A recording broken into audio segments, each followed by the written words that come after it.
We may live over 5,000 miles from Lincoln Financial Field, but what we lack in proximity, we make up for in film study. And each and every week, we'll be bringing you in depth film breakdowns from across the pond in the Sooner State. Welcome to On the Shane page. I'm your host, Shane Haff. You can follow me on Twitter at ShaneHaffNFL. And I'm joined by BGN's film guru, Jonny Page. Give him a follow on Twitter at JohnnyPage9. Jonny, how are you doing this evening? I always start, Shane, by saying I'm doing well, but I'm not really doing great this week, so I am okay. Last week I said I was ill. I had my honey and ginger tea, and it appears that my body is now approaching 30 and does not want to get better. So it turns out I'm still ill. So today, if you're watching live on YouTube, or not live on YouTube, but that's not how YouTube works. If you're watching on YouTube, you can try and count the amount of times that I cough and mute myself at the same time. So I will hopefully avoid all of the coughs on the podcast. But if you're watching on YouTube, you may see me hit the mute button a lot. But yeah, except for that, I'm okay. I was speaking off air. I'm away tomorrow, so we're doing this a day early. I'm flying to Iceland. I don't know if anyone in America even knows anything about Iceland at all. It's very small. It's very cold. I don't know how you do your weather thing in America with your Fahrenheit stuff. So I looked it up for you. It's currently -5 centigrade. And I believe, I looked it up now, I've forgotten it, the -5 centigrade is about 23 Fahrenheit or something. Does that sound about right? Yeah, I was going to guess around 20, but so there you go. I don't know. So when you're sure. ill, that's exactly what you want, is to spend 5 days outside walking around with very little sleep. But there we go. Except for that, I'm good. I spent quite a lot of weekend actually watching some of the Eagles' new guys as well in a little bit more detail. So yeah, today's a bit of a random episode. I guess I got some takes about some of them. We'll sort of throw them in. I feel like free agency's sort of come to a close now, hasn't it? There might be a few trades, but it feels like a good time to do an episode where we sort of take stock of the roster pre-draft, because we'll probably get into some draft stuff in April or so. Anyway, how are you as well? It's funny that you looked up the Fahrenheit equivalent of a temperature for me, because I did the same thing for you. So we're still undergoing our renovation here, and we got insulation this week on the walls, but still not on the attic. So we're still can't run our heater at night. So, we're tucked away in bedrooms with space heaters, but the main part of our house was about 9 degrees Celsius this morning when we woke up. So a little chilly, hard to get out of bed and go to breakfast in those conditions. Wait, 9 degrees Celsius? Yes. Your house was? Yes. That is in the kitchen. Mental. What are you doing? That is, surely you can get like an electronic heater or something, one of those like plug-in heaters. Sure. Well, I have those in my bedroom and where our kids sleep. So those are fine. It's just getting out of the bedroom, you're greeted with an icy blast. I will not complain anymore then, Shane. At all. 9 degrees is absurd. Right. Do you want to explain what we're going to do today? Because we planned this about 5 minutes ago, which is always good. So how are we going to do this? And I feel like our audio listeners got left out in the see how many times Jonny coughs game for the YouTube crowd. So if you're listening and not watching, maybe you just count how many times you actually hear Jonny cough, how many times he misses that mute button, and you can. I'm never going to miss. I'm not going to miss. Ooh. I've already coughed once. So if you're listening, there you go. You missed that. And also, I'd like everyone to know that I actually have a pen and a paper today, and I'm taking handwritten notes, Shane, which is very unusual, mainly because my mouse has run out of battery and I can't be bothered to use a little thing on my laptop to change tabs without closing this down. So I'm going old school with my Eagles needs. Right. Explain what we're doing. Explain how we're going to do it to the lovely, lovely listeners. Okay, so now that the initial dust has settled on free agency, and certainly there'll be players that sign between now and the draft, and there'll be a wave of signing after the draft as well. But we wanted to take a look at the Eagles roster with the new free agent acquisitions and sort of rank the Eagles' needs heading into the draft. And so we're going to just briefly go through each position, talk about who's on the roster, and basically categorize that position group as a day one need. Want to draft this position in the first round, a day 2 need, which is second and third round, a day 3 need, or just not a need at all. Please don't draft someone here. So we will start at the top of the roster. We'll walk through offense first, then defense. And so we'll start at quarterback, where the Eagles have, of course, Jalen Hurts. They made the trade for Kenny Pickett. They selected Tanner McKee in last year's draft. And they just recently signed Will Grier. And so that is the quarterback room for the Eagles. Jonny, I'm going to say that's not a need. You bring in Kenny Pickett. He has 2 years on his deal. Tanner McKee is your developmental guy with 3 years on the deal. I would be surprised if, as much as the Eagles like to draft quarterbacks, I would be surprised if we see even a day 3 quarterback from the Eagles this year. Yeah, I really hope we don't agree on everything, Shane, for the sake of the podcast. But I'm not going to lie, just to create discussion. I feel like we'd be terrible at that. I feel like everyone would see straight through us. So that was, yeah. In fact, I won't spoil my other answers either. But I had that as a NA as well. So that was, I didn't have that as any day. I think quite simply, Tanner McKee is the one you develop. He's like your young, long-term guy. He's your QB3. Kenny Pickett is as good as it gets in many ways for a backup quarterback for 2 years. And I don't count Will Greer as a person. I think he's just going to be a camp body. And I think he'll just teach them the system and be in the room. Maybe stay on the practice squad because the places are pretty high these days. But I don't think it's a need. I think even Howie Roseman would be mad to take a quarterback because Tanner McKee looked quite good last year. He showed some promise as a rookie. You feel like there could be something to develop him there. You could maybe develop him into a QB2 long term. So I have it as a 0 need at all, which is nice, isn't it? Most important position in sports. And I do not have it as a need in the slightest. Yeah, that's always nice. So let's move on to the next position. We'll go to running back, where the Eagles signed Saquon Barkley to the big contract, which is essentially a 2-year deal in free agency. They have Kenny Gainwell, and I believe he's entering the final year of his contract. And then other players on the running back depth chart is Lou Nicholas, who's definitely a person I've totally heard of before, and Tyrion Davis Price, who is, I actually have heard of him before, but I could not tell you a ton about him. Jonny, where would you place running back as a need for the Eagles? So I actually went back and forth on this quite a lot because I like the running back class. I really like the day 2 running back class this year. Like, we're not going to do draft stuff. I'm not very far into the draft stuff this year, but guys like Jonathan Brooks, Blake Corum, Marshawn Lloyd, Trey Benson, I sort of liked Jalen Wright in that second, third round. Then the Eagles obviously went out and signed Saquon Barkley, and that changed everything. I sort of feel like with Saquon, you just run him into the ground for 2 years. As horrible as that sounds, I feel like he's going to be the guy, and you don't really worry about him 5 years down the line. You basically just give him a hell of a workload. I would like something else, just because I think running back position where you still want to keep people fresh if you can. I still like Gainwell as a running back too. So I sort of want to put it in day 2 just because I like some of the guys in day 2. But I went for day 3 in the end, maybe looking at somebody who is more of an explosive running back in somebody who could take like a few carries a game, maybe 1 or 2 catches. But I guess the issue is if Barkley goes down, you're then relying on Gainwell a lot. But I think the thing about running back is you can get so many decent running backs in day 3 that I think I would leave it as a day 3 need personally and not a day 2 at this point. What about yourself? Yeah, I'm totally with you. I have it as a day 3 need. I wouldn't be upset with taking a running back on day 2. I think it's something. I think you should be taking a running back on day 3, like at least every other year, to cycle through those guys. The cupboard is pretty bare behind those top 2 guys. But the problem is I've only got 4 total running backs with a day 2 grade right now, and one of them has a pretty major medical red flag. And so I just don't think the opportunity and the fit is right there. So I'll plug that in as a day 3 need. It's a position they should definitely take someone, but I'm totally fine and wait until one of their, they have 4 5th-round picks. You can go get a running back there and I'll be just fine. Yep, I'm with you. I'm with you. Right, I think next one's interesting. So, wide receiver, you start this one. Where have you got it? Okay. And by the way, at the end, we will rank them within tiers within day 1, 2, and 3 as well. But I quite like the idea of doing this as a pre-draft one. It's like where it's actually quite interesting when you put them together, like sort of having these lay out as well. But anyway, where do you go? Where'd you go, wide receiver? Yeah, so wide receiver, obviously the Eagles have A.J. Brown, Devontae Smith. They have acquired Paris Campbell and Devontae Parker out of free agency. Obviously, they still have Britton Covey and some other guys that nobody would know their names. Anyways, I'm going to put that as a day 2 need.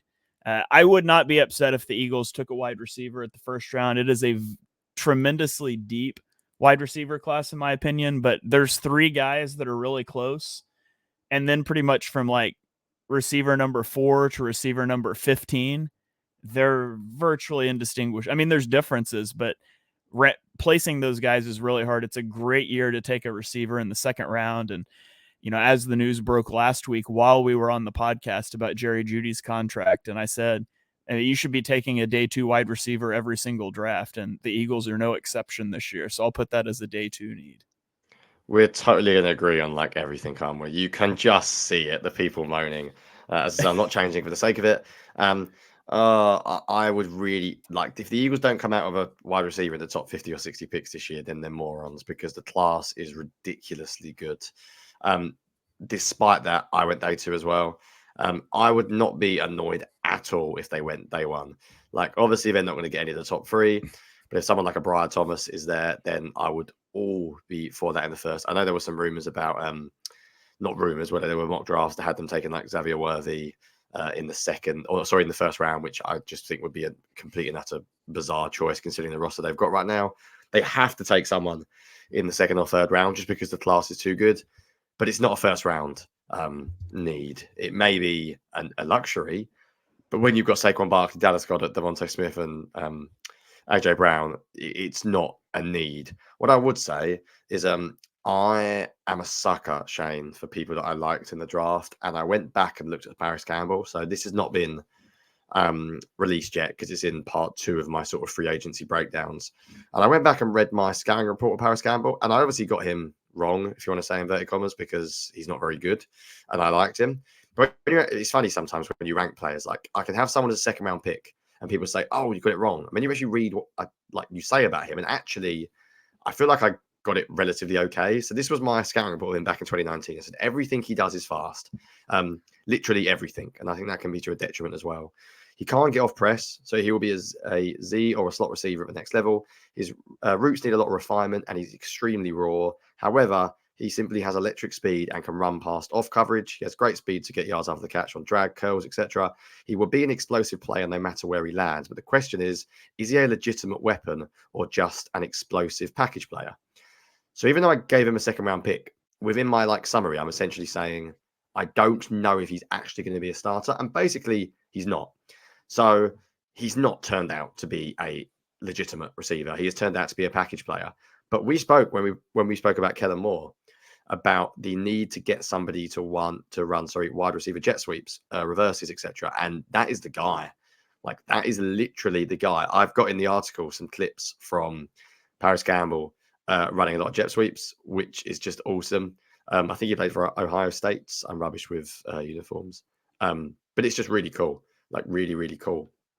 So, although I think it's a need, I'm not saying Paris Campbell should change what the Eagles do. At least they've got someone there now, because they simply didn't have anyone before. Like, Devontae Parker didn't count. He's not going to play that. So at least they've got somebody. I don't think it should change their draft sort of faults, but at least they have someone who, at the worst case scenario, can run those sort of package plays, sort of trick plays. Maybe it means they don't have to worry about like moving up for a receiver just to simply have a body. But I agree with you. I only wanted to talk about that because we hadn't spoken about Paris Campbell on the podcast. I like Paris Campbell. But I have it as like a high day 2. I really, really, really want them to get one of those tier 2 receivers. I don't necessarily think it'll be in the first round. The only thing I would say is the wide receiver class is so good. Weirdly, you'd think teams might wait because there's so many good players. Sometimes it has the opposite effect and there'll just be a huge run on them. And the Eagles might look at the board by 22 and there might already be like, who knows, 5 or 6 gone. And then they sort of panic. So we'll see. But I would have it in the day 2 category as well. All right. Well, let's move on to tight end, where the Eagles bring back Dallas Goedert, Grant Calcaterra, Alberto, Noah Togiai. They did lose. I'm totally blanking. Jack Stoll. They lost Jack Stoll. So, Jonny, how would you classify the Eagles' tight end need? Yeah, I am a big 12 personnel guy, like a big, big, big 12 personnel guy. So incredibly tempted to put this higher than you think. I would go day 2, but I'm not miles away from the first. Like, I like Dallas Goedert, but he struggles to stay healthy. And my whole thing about tight ends, and I'm a huge believer in 12 personnel, as I mentioned multiple times on this podcast, is you simply have to be able to do both. And what I mean by that is if you've got a tight end who can only catch and he can't block, it's not 12 personnel because defenses will just play nickel. And if you have a tight end that can only block and can't do anything in the receiving game, again, It's not 12 personnel because teams will just play base and they won't worry about it. So I didn't count Jack Stoll as a proper tight end 2.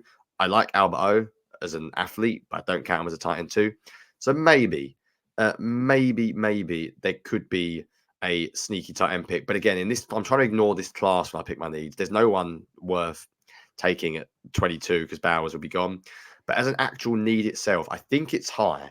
And spoiler alert for later on in the podcast, I'm still debating amongst myself what I think is a bigger need between tight end and wide receiver. Because I really like 12 personnel. I think it fits the Eagles so well schematically. It's very basic analysis, but you go 12 personnel, the defense often matches in base, you get single high, you throw outside the numbers. Football sometimes very simple. And I think you can argue that Saquon Barkley even more. You go 12 personnel and you have Saquon Barkley in there and 2 good tight ends. Teams are going to have to stack the box. Like, good luck playing 2 deep safeties when you've got Saquon Barkley and 2 tight ends and you're running the ball and you're running maybe Kellen Moore more like duo power. Like, I think tight end is a sneaky big need, and I'm going back and forth in my mind between where I put it. But I'm going day 2. I haven't decided between tight end and wide receiver. I'm guessing this is another one we're going to agree, Shane, unless you're going to shock me and go higher. Yeah, I would have it a day 2 / maybe day 3, but that's probably letting the draft class seep into that decision making a little bit too much. Because like you mentioned, Brock Bowers is going to be long gone. Jatavian Sanders is probably on the board in that range. And then you get into guys that, Ben Sinnott, Cade Stover, Theo Johnson, those are probably like round 3, 4 guys. And so I'm not sure that the value will be there at the Eagles selection, but it is a position I would like to see them get. As much as I like Alberto, I mean, he's been moved on from in Denver. He couldn't find the field in Philadelphia. And you've got Dallas Goedert, a guy that has struggled to stay healthy over the last couple seasons and is approaching 30.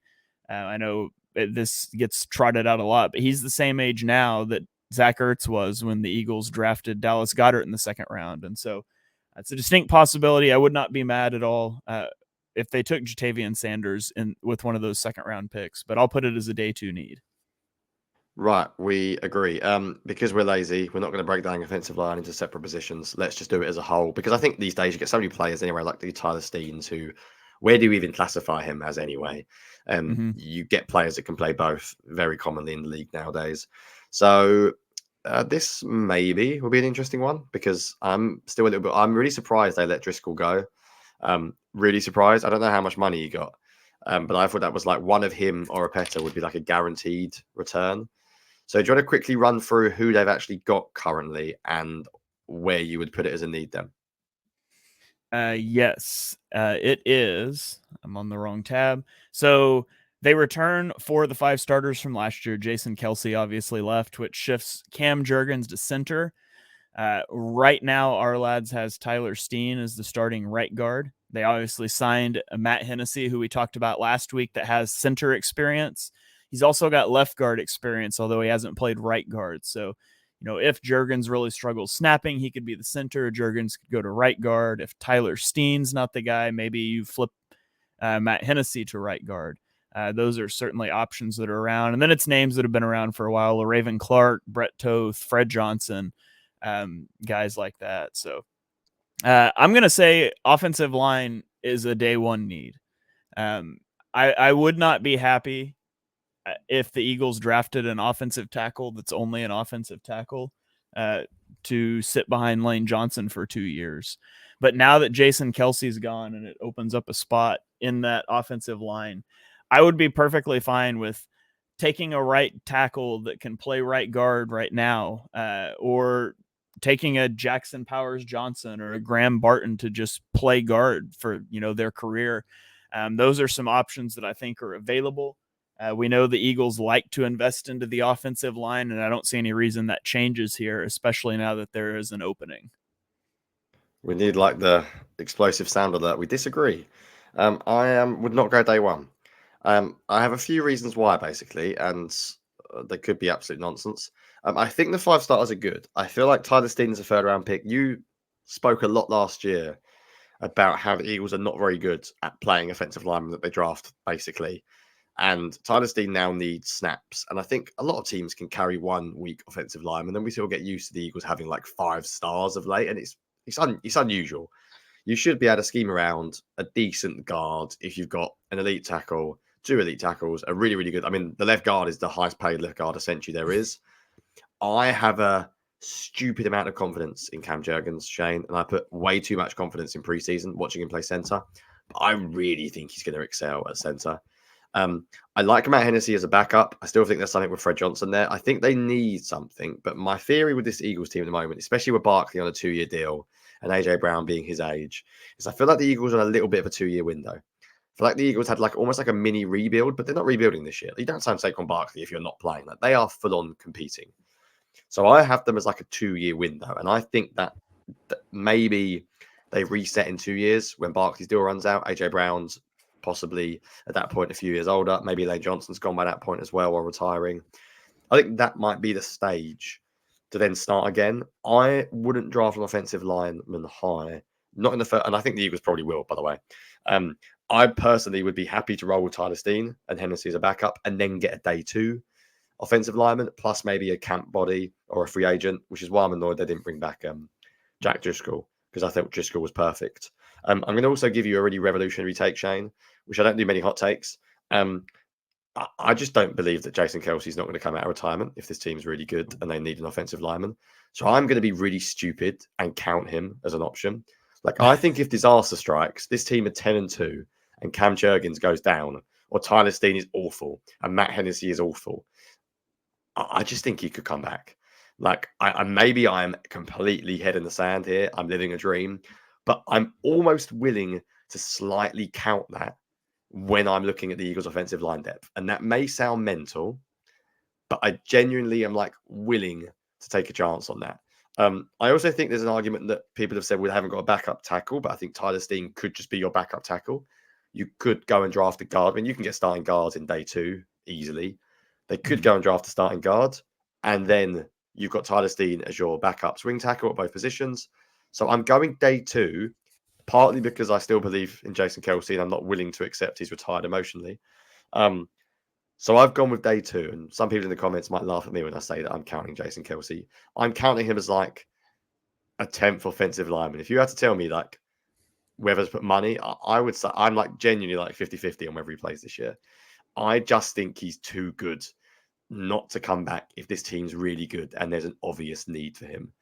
So I am going to say day 2 because I'm an idiot and I can't emotionally accept that Jason Kelsey is gone.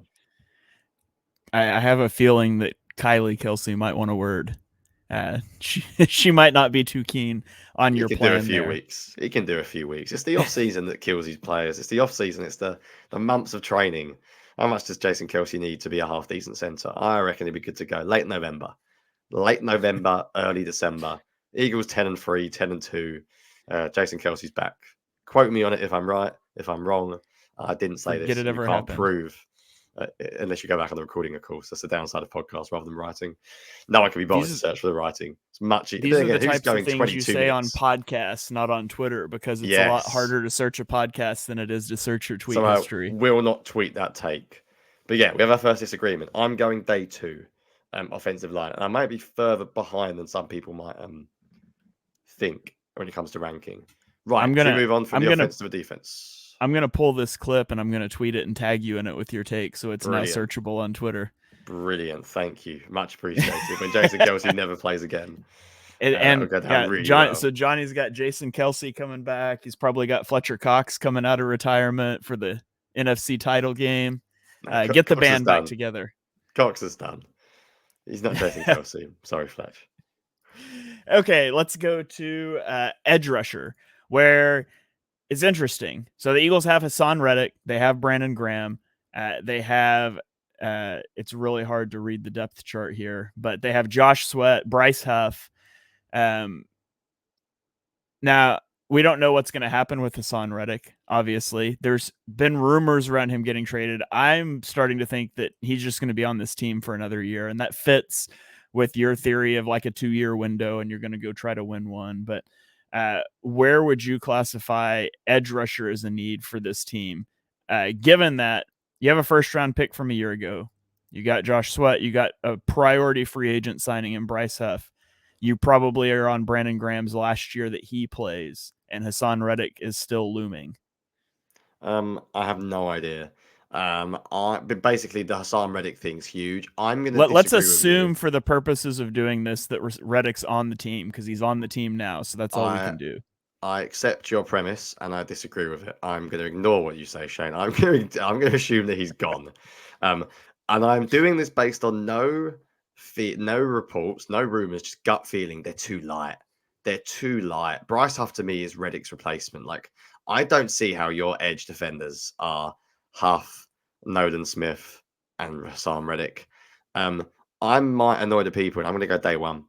Um, I think edge is a real need. I'm not as high on a lot of the Eagles edge defenders as some are online. So, firstly, I'm going to assume that Reddick's gone, and you can disagree with me. That's perfectly fine. Um, I just think they're too light. I love Brandon Graham, but I think Brandon Graham's not really an edge these days. He's essentially a pass rushing defensive tackle on third and long.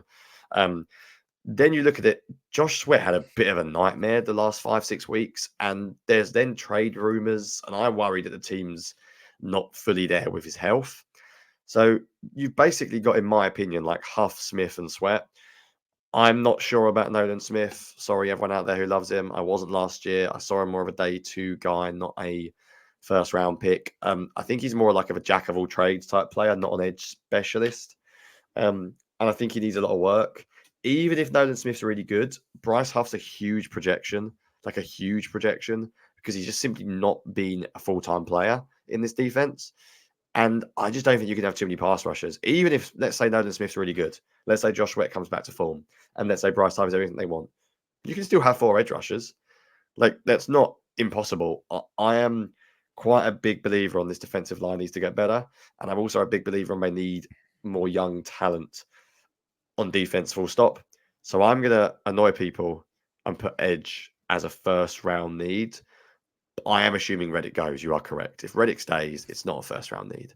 For the purpose of this, I still think they're too light. I will say, I went back because I'm a very sad man. I watched a bit of Zach Bourne, the guy that they signed, we spoke about last week very briefly, who Bleacher Report compared him to Sam Reddick. I'm sort of intrigued by him. Like, basically, I didn't realize last week when we were talking about him, I went back and watched a little bit of him as well. And like he did play a little bit of edge rusher this year, whereas he's been a linebacker at the past. And he had a rep that I tweeted. And no, I didn't tweet it actually. I just stuck it in the article where he just walked past Penei Sewell. And you sort of looked at it. And I remember the 12 and a half sacks at Wisconsin. And then I heard his comments, and basically the Eagles seem to think he can do a bit of everything. But he gave these comments when he was asked the other day.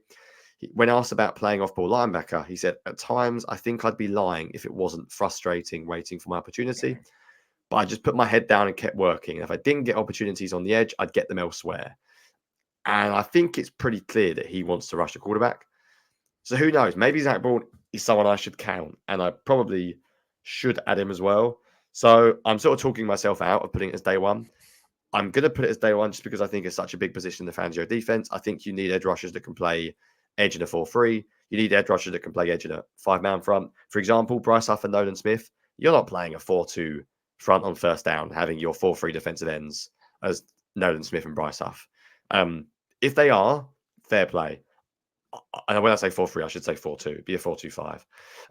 I don't see that. I don't see them being starting. So I think you could go and get like an edge defender who could do a little bit of both, a little bit versatile. I'm going to stick to my guns, although I'm talking myself out of it when I talk through the depth chart, and still just about go day one. I've got a feeling we're going to disagree again, or are you going to surprise and agree with me? But if you're keeping Reddick, you're not going to agree with me, surely. Yeah, I'm going to list it as a day 2 need. I think the longer it goes on, the less likely I think it is you move on from Reddick. And after Brian Burns moves for a second round pick, like, why are you trading? Why would you trade Hassan Reddick for anything less than a second round pick when you're in a Super Bowl window and you just pushed your chips into the table with a Saquon Barkley signing? And I just don't think you're going to get a second round pick if that's what Brian Burns went for. So I'm not going to move him for a third round pick when I can let him play the final year of his deal and then he can walk in free agency and I can probably net a third round compensatory pick for him next offseason when I'm going to be tighter against the cap for free agency anyway. So I just am starting to get the feeling Reddick will be here. I think it's a need for developmental purposes because, again, it's possible Reddick, Sweat, and Graham are all gone next year, and then you really need somebody. So second round, look at guys like Darius Robinson out of Missouri, Braylon Trice out of Washington. Both Darius Robinson, especially really good run defender. Those would be some intriguing options for me, but I'll leave that at day 2. Right, interesting. You went weird, by the way. You did edge before defensive line, which is definitely backwards. No, surely would Um, you? I don't know. I always list edge. It probably comes from years of playing Madden, and defensive end is Oh, before defensive tackle on the that's an depth chart. absolute But shocker. I was going to mention it when you already were talking, but you've had a nightmare there. Go backwards and do defensive line. Do you want me to start, or do you want to go? I'll go. So we've got obviously the back-to-back first-round picks in Jalen Carter and Jordan Davis, both of which the Eagles traded up for. They have Milton Williams. They have Moro Ajomo, Marlon Tuipulotu, Noah Ellis. So there's some top-end talent there with 2 first-round picks. There's a lot of depth guys. I think it really comes down to trying to figure out how Fangio is going to align these guys. Is he going to play 3 defensive tackles on the field together? Because if so, uh, how much can Jordan Davis stand up for? How much, can Jalen Carter play without falling off at the end of the year like he did last year? The Eagles heavily, heavily believe on winning on the interior of your defensive line. And you sort of have to if your linebackers are going to be so bad and you're going to play so light on the edge. That said, I am not putting a first round need here for defensive tackle because you've done it 2 years in a row. Those guys have to stand. I'll say it's a second round or a day two thing, though. I could see you going on a day 2 interior defensive lineman just to add into that rotation. Milton Williams is coming up on the end of his deal. I believe Marlon Tuipulotu should be as well. And so you could just sort of refresh those depth pieces on day 2. Yeah, I'm going to go day 2 as well. I was very tempted to go day 1 because I'm a huge Jordan Davis skeptic, and I'm scared at how much the Eagles are trusting him. But I love Jalen Carter. I love Milton Williams. Ojomo is my guy. I think he could be a legit defensive tackle for this team. Then on third down, you've got Brandon Graham that can line up inside and rush the passer. I even don't mind Tui Peloto too much as a backup nose tackle. All that said, I still have concerns, mainly because I have concerns about Jordan Davis. And if he was the real deal and was playing 50 snaps a game, I'd be putting this towards the end of day 2, day 3. I am still going to go day 2. I'll be honest, I was very tempted to go day 1, very tempted because I'm terrified of the Eagles linebackers. And I think they're asking so much of their defensive tackles. They need a beefy, big defensive tackle. I don't think you have to go and get one in the first round. I think they've got pass rushers now. Carter and Williams can rush a quarterback. You've got players you can bring up inside like Graham. I think they need a run stuffing defensive tackle in the early rounds. I don't think that's a need for the first round. So I'm going to agree with you and go day 2. All right. Let's go to the next position, which is linebacker, where Jonny, congratulations. You are a starter for the Philadelphia Eagles in 2024 at linebacker. So obviously they signed Devin White. They have Nakobe Dean and Ben Van Sumeren. And that's mostly it. They signed Oren Burks, Zach Bond, but maybe he's more of an edge rusher. Where are you going with linebacker here? I have no idea. I'm going Zach Bourne as edge. Oren Burks is I watched him a little bit. Okay, didn't have a particularly great game when he played in the Super Bowl. But he was the 49ers linebacker 3. And, 49ers have got 2 of the best linebackers in the league in Greenlaw and Fred Warner, but he was still their third option. And I think some people quite like him. Some people say decent things about him. I'm terrified of Nakobe Dean. I'm terrified of Devin White. I still think I'm such a Howie Roseman type of guy that I still wouldn't put it at day 1 because just positional value, unless I know I'm saying we're trying not to talk prospects here, and if there's an absolute superstar, I think they need someone else. But I weirdly like Ben Van Sumeren. I think at the end of the day, whether you like the deal or not, they put their eggs in the Devin White basket. And that's something they obviously were willing to do, and they see him as a starter. I think you've got to give Dean a shot. I just wish he was healthy. it's a big need. Like, it's a big need. I'm debating. Oh, do I change? Oh, I don't like doing this. Why did we agree to do this on the podcast, Shane? I have. I'll stick with top of day 2, but I easily could put it in day 1, and that's probably because I'm a terrible human being who's been brought up in the Harry Roseman positional value world. So I will stick with top of day 2, but I was very as close as you can get almost to day 1. There's no circumstance that would ever lead me to list linebacker as a day 1 need. So I don't know if that makes you feel better that I'm in that boat. More Harry Roseman than I am. Yeah, I mean, now that doesn't mean if like Fred Warner was in this draft class, I wouldn't go get him. But there's very few linebackers that I would ever take in the first round. So I've got it as a day 2 need. It's a big need, but there's just bigger needs that I want to devote day 1 capital to. So I'm with you there. And we're coming up on where I will definitely say there's day 1 needs, and that's the cornerback position. So the Eagles have Darius Slay. They have James Bradbury, Eli Ricks, Josh Jobs, Keely Ringo, Zach McPherson. They will get Isaiah Rogers back. This cornerback is an absolute day 1 need for me.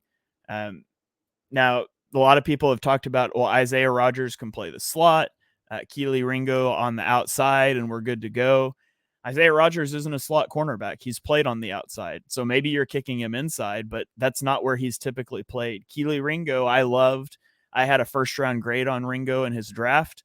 I think he was my number 24 overall player, but he fell to day 3 for a reason, and he should have probably played more last year, but he's still relatively inexperienced. And so I'm not comfortable walking into a year with Isaiah Rogers, who doesn't play the slot, in the slot, Keely Ringo, who wasn't a starter for the majority of the year as a starter, and Darius Slay out there just hoping he stays healthy and doesn't fall off a cliff like James Bradbury did. So I think corner is a massive, massive need for this team. I think it's the biggest need for this team. And so that's an easy day 1 need for me. Yep, I am gonna agree. I'm now looking at my list, and I really should have written them down as I've got like mad scientist, Shane. There's scribbles all over my paper. It's all weird. Trying to figure out what else I've actually said is a day 1 need. I feel like I've been close and never have. You said I've got you. I've been writing them down. So you said edge is the day 1 need. I said O-line was the day 1 need, and that's all we have up until there we go. Cornerback is my number 1. I don't trust Bradbury. I think Darius Slay is awesome, and I think he's much better than Eagles fans give him credit for. But he's getting old, and I think you can't have too many corners in this league. I think you want to have 4 good starters essentially, because the way the league is going, the many good wide receivers are coming out every year. Teams are going to start going 4 wide. They're going to go 3 wide all the time. They already are. You need good cornerbacks, and the Eagles' 2 best cornerbacks, or 2 best, but 2 most experienced. That's a stupid statement. I was going to say the 2 most experienced are old. What I'm trying to say is the 2 likely starters are old. It's a better way of saying it. Even if Slay's good this year, they're going to need to move on. And I like Tyler Hall, the look of him. I don't really get why the Raiders let him go, to be honest, because I'm trying to figure out, because every Raiders fan seems to like him. Isaiah Rogers, we've not seen for ages. The 2 young guys you mentioned, Ringo and Ricks, maybe remains to be seen. So I have cornerback as a definite day 1 need as well. All right, and that brings us to safety, where the Eagles brought back Chauncey Gardner-Johnson. Obviously, Reed Blankenship still on the roster. Sidney Brown will be coming off of that ACL injury. Where do you see safety slotting in? Yeah, this is another weird one, isn't it? It depends where you see. If you see Chauncey Gardner-Johnson as a straight-up safety, then I actually think it's a good combination of him and Blankenship. Then you got Sidney Brown, hopefully coming back. So you got 3, not the end of the world, but you need another one. Because of positional value, similar to linebacker, I'm not going to go first. But it's a day 2 need. I think they need another one. I don't think they necessarily need a guaranteed starter, but I think they need 1 or 2 more who can fulfill the role that Fangio needs. But I don't think it's as big of a need as some say, because I'm a huge Blankenship fan and I'm a huge Chauncey Gardner-Johnson fan. And I also really like Sidney Brown. So I like 3 of the guys they've got. But I think maybe 1 or 2 depth pieces. So I would go day 2. It's day 1 for me. Wow. Safeties. Wow. I'm not on the positional value safety train. Safeties are the queens of Vic Fangio's chessboard. He needs them to be able to do so much. And I'm sort of cheating the system here, combining cornerback and safety, because I'm totally fine with you drafting. Now, there's not a spoiler. There's not a safety I'd take in the first round of this year's draft unless you view Cooper DeJean as a safety. But if you end up taking a safety high, and I'm totally fine with you putting Chauncey Gardner-Johnson as your slot cornerback. And so I think there's some flexibility there, but you need to walk out of the draft with a starter at either at cornerback or at safety that's going to allow Chauncey Gardner-Johnson to fill a cornerback role. And bonus points if there's versatility in between those. Like a pairing of Chauncey Gardner-Johnson and Cooper DeJean together would be really intriguing for me, because I think you could walk out there and go, which one of those guys is the safety for this play? I don't really know. And it would allow you to do some interesting things. So I'm going to say safety is a 1, but I'm kind of really just combining that into defensive backs as a first rounder for me. Yeah, no, I can see that. If Chauncey's the starting nickel cornerback, then I agree. Massive, massive need. I think I'm really high on Blankenship, maybe more than the average fan. Right, so I think I've got my list. Should we go through and compare then, and maybe sort of have like rough tiers of what we've done? So we've both got cornerback as our biggest need. Definite Yes, round cornerback 1. is definitely round 1. The only And then other there's first round I had was edge. Yep. Yeah, there's 3 positions where one of us had first and one had second, and that is offensive line, edge rusher, and safety. So in terms of an order, I would go cornerback then edge. I've been sitting here going mental, staring at a piece of paper, drawing squiggles everywhere. I think after going cornerback and edge, I would go, and you could sort of convince me a little bit, despite my Jason Kelsey theory. I may have pushed offensive line up a little bit since you convinced me.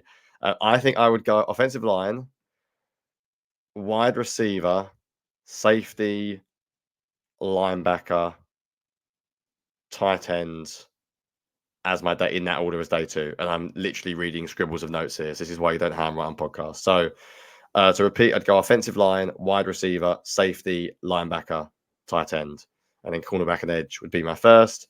And then my only day 3 I had was running back, and only non-draftable position I had was QB. Makes it sound bad when you put it like that, but I reckon most teams' rosters are probably similar. But there really are only 2 positions. I feel like you can look at the Eagles and go, yeah, they're pretty set. And that's running back, maybe. And even them are not fully set. And then quarterback. What about your order? Yeah, overall, I would go. I'm going to just say defensive back. So overall, I would go defensive back, then offensive line, and then I would go linebacker. No, sorry. I would go wide receiver, linebacker, edge rusher, defensive tackle, tight end. I think would be my day 2 order. So I'm pairing defensive back together. Defensive back, offensive line is my top 2.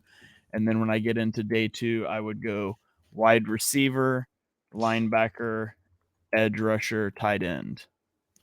And then that leaves running back for day 3 and quarterback for please don't draft a quarterback. Oh my goodness. When you go through the positions, it'd be such a waste.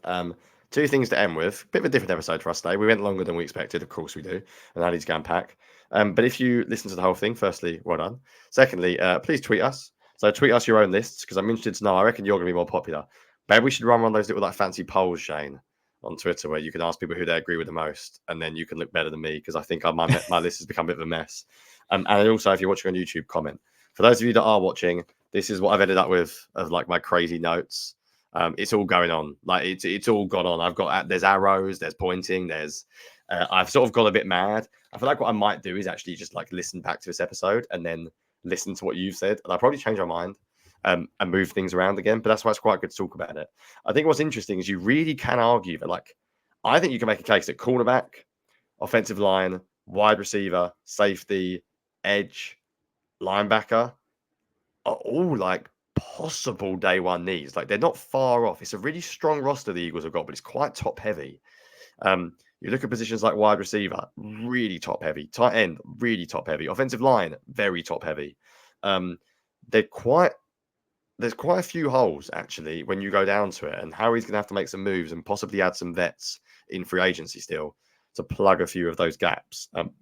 Because when you actually go through it, I think reasonable people could argue, as I shouldn't it? Maybe cornerback, receiver, safety, O-line, edge. I'm not even including linebacker there. I think you could argue 5 first-round needs. We're not saying that, but I think you could get some people that would argue, actually, this team could need a first-round caliber player at about 5 or 6 different positions, which I'm not sure how worrying it is because we're just doing the Eagles. I bet if we did other teams, we'd be similar, which is why next week, Shane, we'll talk a little bit about some of the NFC East and other NFC rosters a little bit as well, because I feel like people don't hear that very much.